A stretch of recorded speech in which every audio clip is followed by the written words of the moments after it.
Hi, this is Matt McCormick at the Department of Philosophy at California State University, Sacramento. My email address is mccormick@csus.edu, and the address across the bottom is my course website address. Easiest way to find that is probably just to Google McCormick Philosophy. This is my second lecture on an article and a position presented by Professor Alvin Plantinga from Notre Dame. And it's a position that's come to be known as Reformed epistemology as a way of explaining belief in God that's a radical departure from the evidentialist natural theology approach to defending belief in God that persisted in analytic philosophy for centuries. So in this video, my first video, I explained some of the basics about how Reformed epistemology work according to Plantinga.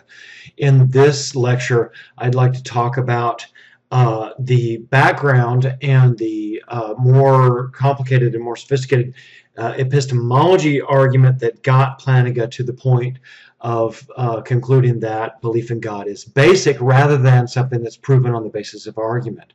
So again, the radical departure for Plantinga is to say that belief in God doesn't need to be defended by argument. It doesn't need to be justified with reasons or evidence the way we thought for centuries, because it's not as if there's something more basic or more fundamental upon which that we're more certain about upon which God can be based.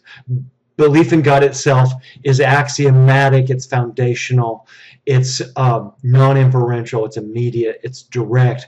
We have a kind of direct awareness of God's existence according to Plantinga. We all do, although we're sometimes confused about what's really going on when we have these feelings.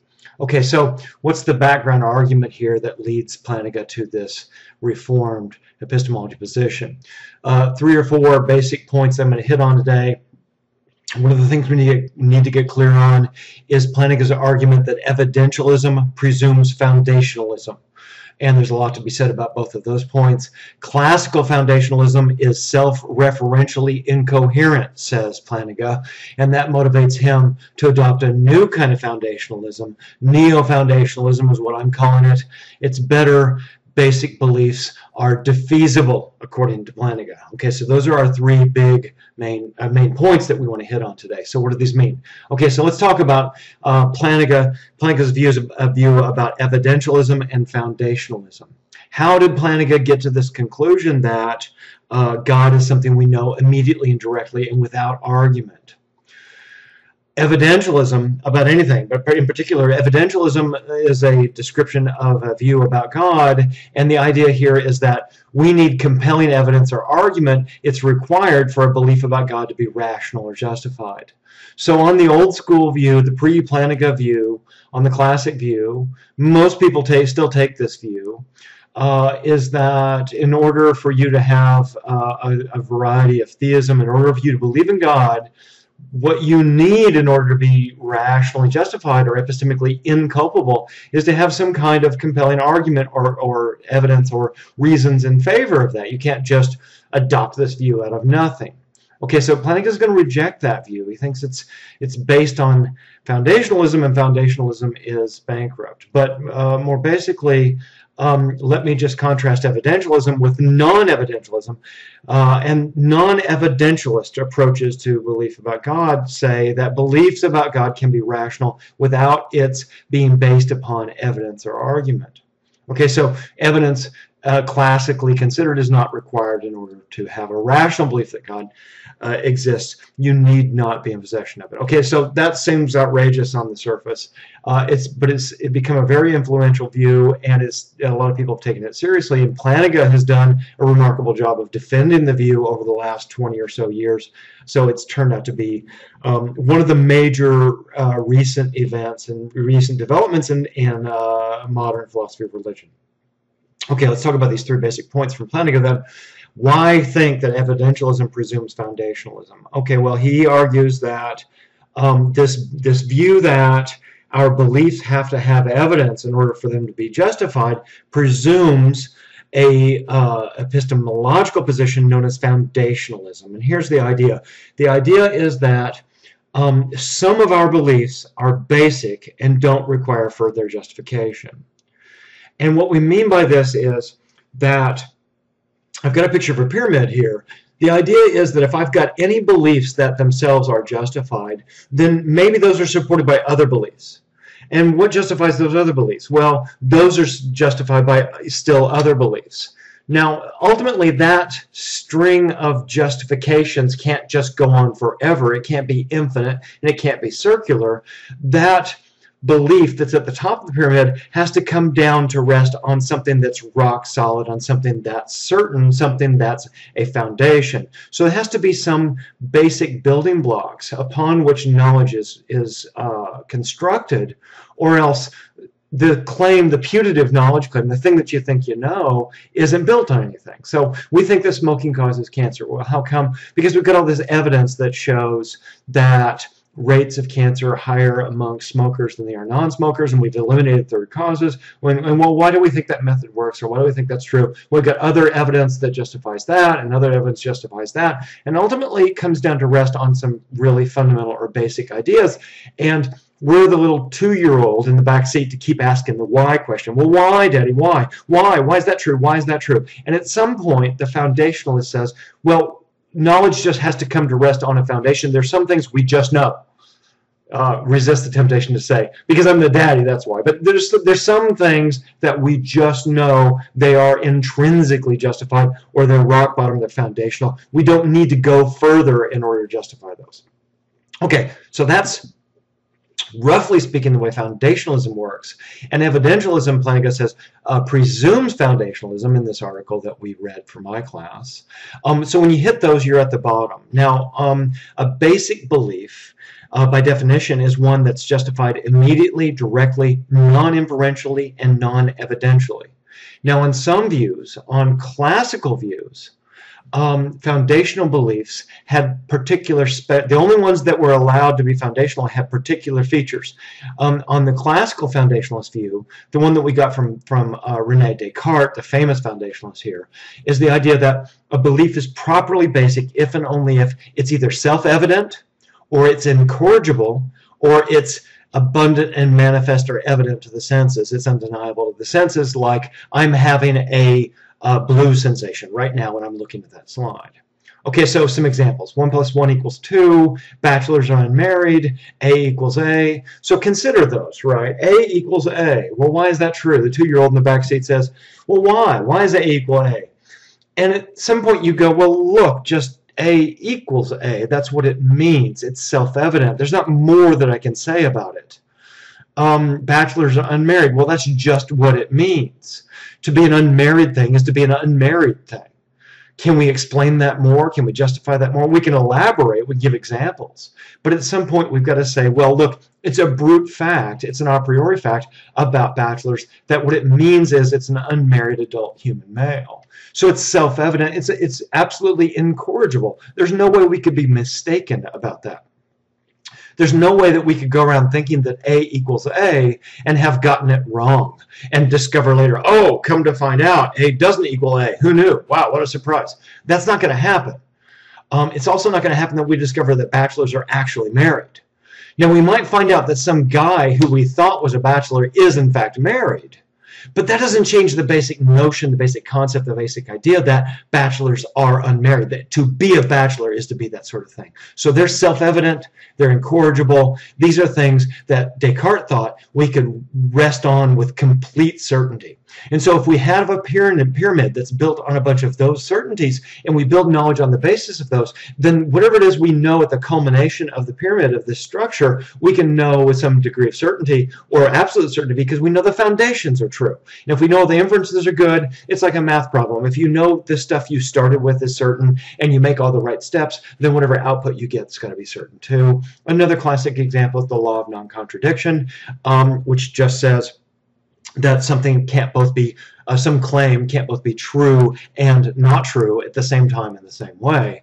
And to ask why here is to sort of get confused about what why means. Why presumes the law of non-contradiction. It's just axiomatic. We can't avoid it. And we talked about the law of non-contradiction at the beginning of the course, and you can go back and reference some logical basics on my website to see some more details about that. Okay, so on the classical view from Descartes on, we thought, and actually it goes much further than Descartes, it goes back to Aristotle even, we thought that knowledge, whatever knowledge we had, must ultimately come to rest on foundational basic beliefs like these, and those would produce warrant for whatever it is we built on top of them, and we could be sure about those. We could say we know this thing that is the culmination of all that work. Okay, now, so what's Plantinga's problem with it? Because Plantinga says classical foundation is a mistake, and what Plantinga wants to do is say that there are more beliefs than just these types that can be admitted as foundational. Plantinga wants to broaden the class of foundational beliefs. These are indefeasible beliefs.